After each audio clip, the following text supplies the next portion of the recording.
সামনের দিকে এগিয়ে যাওয়ার ৫টি ধাপ। ১. যা ঘটেছে তা মেনে নিন। অতীতের সাথে লড়াই করা বন্ধ করুন।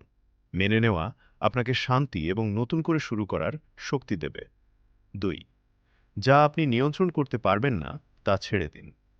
আপনি মানুষ বা ফলাফল নিয়ন্ত্রণ করতে পারবেন না। শুধুমাত্র আপনার নিজের কাজগুলোই নিয়ন্ত্রণ করতে পারেন। আপনার পরবর্তী পদক্ষেপের উপর মনোযোগ দিন। ৩. একটি সুস্পষ্ট লক্ষ্য নির্ধারণ করুন। সবকিছু নিয়ে অতিরিক্ত চিন্তা করবেন না। একটি লক্ষ্য বেছে নিন এবং প্রতিদিন সেটির প্রতি প্রতিশ্রুতিবদ্ধ থাকুন। ৪. প্রতিদিন ছোট ছোট পদক্ষেপ নিন।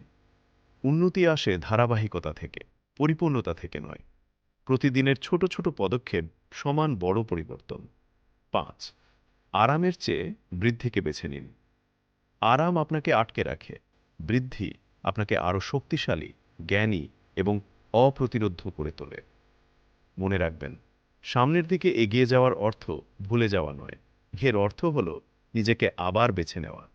লাইক করুন, শেয়ার করুন, আমার চ্যানেলটি সাবস্ক্রাইব করুন।